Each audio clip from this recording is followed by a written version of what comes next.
Ezekiel 37 in verse 22. And I will make them one nation in the land upon the mountains of Israel, and one king shall be king to them all. One king shall be king to them all. Who is that king?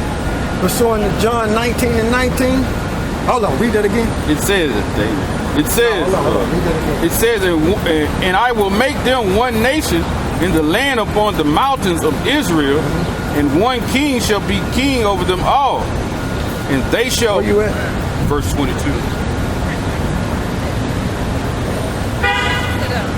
King David and Yahweh. Yeah.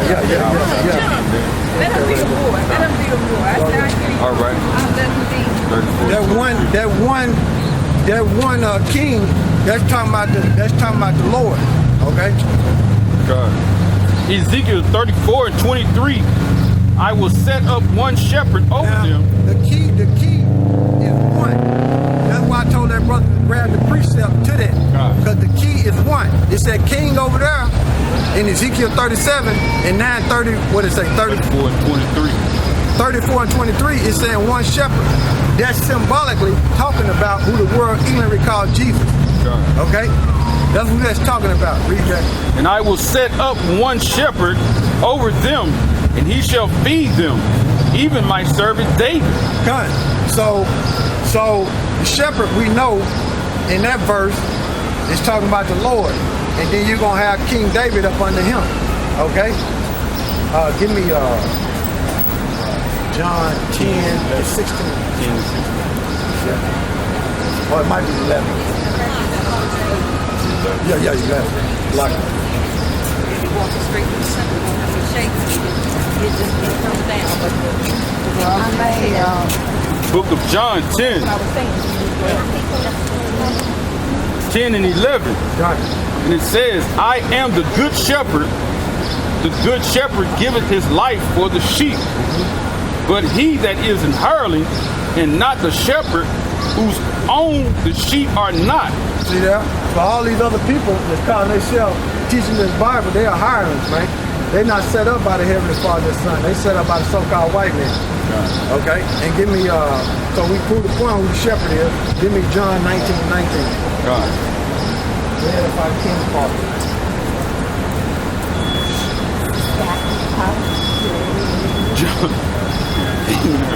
John 19 and 19. And Pilate wrote a title and put it on the cross. And the writing was Yahushua of Nazareth, the King of the Jews. See that?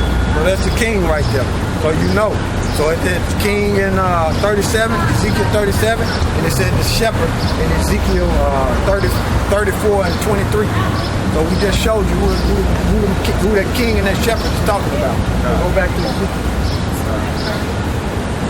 Ezekiel 37, 22. And I will make them one nation in the land upon the mountains of Israel, and one king shall be to them all, and they shall be no more two nations. Yep, be separated like that. The northern kingdom and the southern kingdom. Okay? Gonna be one fold, man. Brought in the land of Israel, man. Okay? Neither shall they be divided into two nations anymore at all. Neither shall they defile themselves anymore with their idols, nor be their detestable things. Yeah, all these things that you see Negro, Latinos, and Native Americans into, Egyptology, Scientology, Buddhism, what else? Names? Hinduism. Everything, man. They into Islam, they into everything. Devil worship. They into everything, Satanic rituals. Yeah, they into everything. Reading palms, sorcery, witchcraft, they into everything. God. And it says, nor with any of their transgressions, but I will save them out of their dwelling places, wherein they have sinned, and will cleanse them. So shall they be my people, and I will be their power. Verse 24, and David my servant shall be king over them, and they all shall have one shepherd. They shall also walk in my judgments and observe my statutes and do them. So those statutes, laws, and commandments don't be implemented. Okay? They're going to be implemented in the kingdom. Why? Because they're going to be in the inward part of the Negro Latinos and Native Americans. So therefore, they're not going to go off and sin anymore. But to the other nations, them curses are going to be up on them. Okay? It's on Deuteronomy 30 and 7. You want to get that? Yeah. Oh, wait, okay, so this is the statement. Deuteronomy 30 and 7. And the Lord thy power will put all these curses upon thine enemies and on them that hate thee, which persecuted thee. And thou shalt return and obey the Lord, the voice of the Lord, and do all his commandments, which I command thee this day. Hey, that's what it's going to be, man. Can't get around it. Can't get around it, man. You know?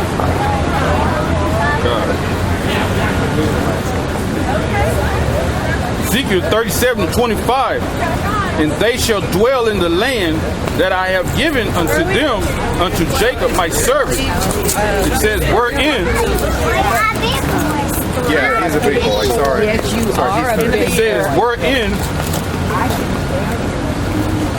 your fathers have dwelt, and they shall dwell therein, even they and their children and their children's children forever, and my servant David shall be their prince forever. It says, verse 26, it says, moreover, I will make a covenant of peace with them. It shall be an everlasting covenant with them, and I will place them and multiply them, and will set my sanctuary in the midst of them forevermore. My tabernacle also shall be with them. Yeah, I will be their power, and they shall be my people. And the heathen shall know that the Lord do sanctify Israel, when my sanctuary shall be in the midst of them forevermore. Which the sanctuary is the nation of Israel. Okay. And they gonna know it because they're gonna be in slavery, man. They gonna know. They're gonna be in hardcore bondage. They gonna know that who they slave masters is, man. You know? They so proud they have no clue right now. Yeah, give me Psalm 49 and 11. So they think this happening. They think this gonna happen. They think America's gonna last forever. They skip over Daniel the 2nd chapter. They never read that. God. Psalms 49 and 11. Their inward thought is that their houses shall continue forever, and their dwelling places to all generations. They call their lands after their own names. Yeah, they call their lands after their own name. They doing it again. When you go into the Josephus, that's what Cain was doing. They got the vibration of Cain on. You see, and then they call it land America, and then they call Africa Leo Scipios Africanus, which was a Roman general. Yeah, what's his name? Asiatic Africanus. Leo Scipios Africanus. Scipios Asiacus. So yeah, they do that, man. They took that. Even inside of the continental United States, you have most of these towns that are named after slave owners, man. You know? But you had Israelites in them towns. You were kicked out of them towns. Then before that, you had the natives over here, which were Israelites. And they were speaking Hebrew. And they knew it. They got the records. And they know we were speaking Hebrew. Yeah, they were selling signs. They had signs with Hebrew slaves for sale. They had signs, man. I was looking for this one with to prove to you, brother, I always show the picture, you know, about Constantine. I can find it here. And Leo Scipios Africanus.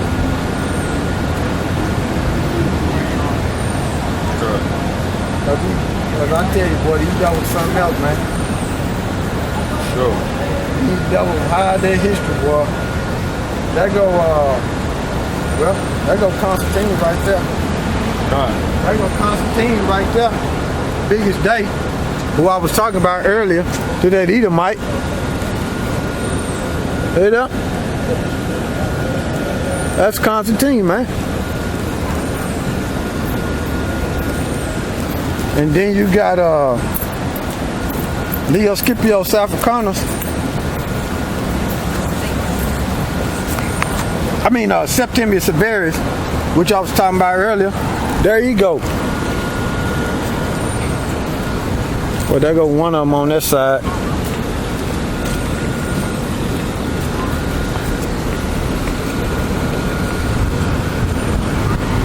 Right up. And then on that side.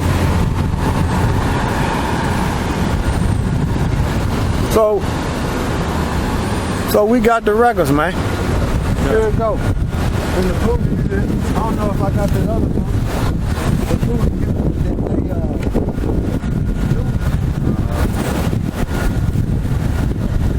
is I know the scripture I was thinking of back when the brother was speaking about an hour ago. He said that's why he said he let them Edomites spill all what they was gonna spill, and he just fell back, right?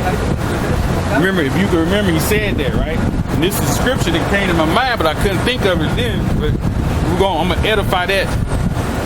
So if y'all remember when the brother, he said when he fell back, he just didn't say nothing. This is the scripture right here to edify that. This is Proverbs 29:11.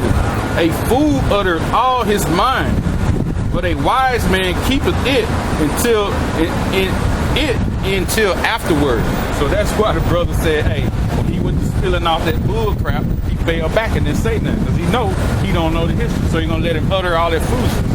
Yeah, and that's why every time I was talking, he was trying to interrupt me, because he didn't want to be embarrassed, man. God.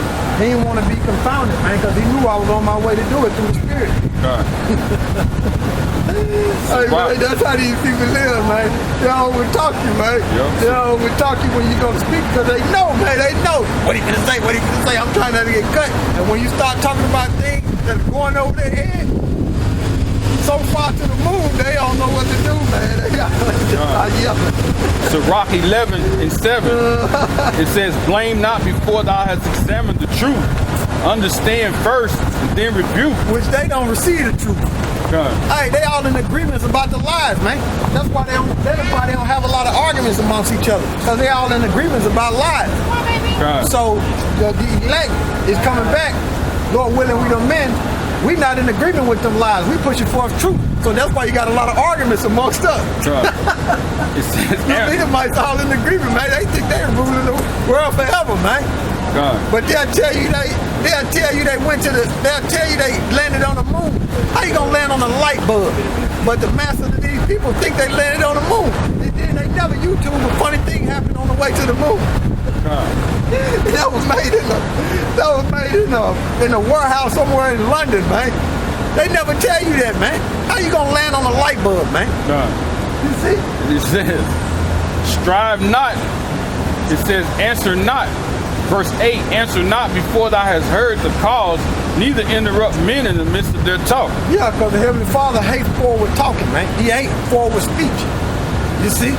Which, like I said, they ain't gonna examine the truth. So-called white man think he been ruling forever, man. Which that's not so. He's a liar. That's where you get the word Caucasian from. Caucasus Mountain, south of Russia, cave dweller. Why you think they like climbing rock? Because it's in their spirit. Job 30 tell you that. God. They ain't been ruling forever. But this shows you right here, this in this book, to show you that when they were selling us as slaves, they had Hebrew on the sign. God. You see? But they changed it. They put up that Negro. And we're gonna read that word Hebrew. We're gonna read that and see the sign right there? See how they changed it down there? Right there? Put it up there. Yeah. They can see it. Right there. Plain as day. See how they changed it? And we're gonna read, I'm gonna have this brother read this. This the Ebos. God. This on page 54, and he gonna read the highlighted part. This is from the book The Ebos, page 54. The first British explorers who met the Ebos of Nigeria were quick to identify them as a branch of the Hebrews, based in 1838, and so simply referred to them as Hebrew, Hebos, Ebos, or later Ibos. See that Ibos Their Ibos or their Ebos is a modern term. You see? That's a modern term. Really, that was called Hebrew. Okay? But like I said, and like this record is saying, that's a modern term. But during the time of the first document of the history of the Ibos, the early Ibos knew very little or no English. So they were speaking Hebrew. So the slaves that came over here to America were speaking Hebrew, man. They weren't speaking this English language. Okay? And this is not even the English language, man. This language, you go in the dictionary and look in the Webster Dictionary, in the brackets on the side, you got Greek, French, Spanish. It's derived from all different places, man. That's why you got to go to the etymology of words. You see? God. And it says, following the pronunciation of new version of the original name by their colonial masters, deviated from the name Ivite, or in Ivite from Ivrit. And the Anglo-Saxons, angelic sons of Isaac, came up with the English language. Okay? English language is German and Slavic like that. German and Slavic. That's the Anglo-Saxons when they came up with their English language. And the Anglo-Saxons was Negro, man. Okay? And that's where they got that from. And then when Esau came into power, he started putting spins on it and created new speak. It says like the word nice. That means ignorant, man. But if you look it up just in the dictionary, it means basically easy to get along with. But when you go to the etymology of it, easy to get along with, agreeable. But if you go to the etymology of it, it means ignorant. I fight and hike and began to use the popular new and foreign language of the colonists, and so also referred to them as Hebrew, a corruption of Hebrew, or accepted to be Hebrew or Ebo or Ibo. So that's what we were showing to you on this sign. They knew we was Hebrew. They knew that. You see, they knew that. And you had them selling them. And the ones who controlling that transatlantic slave trade is the so-called Jews, them gutter rats.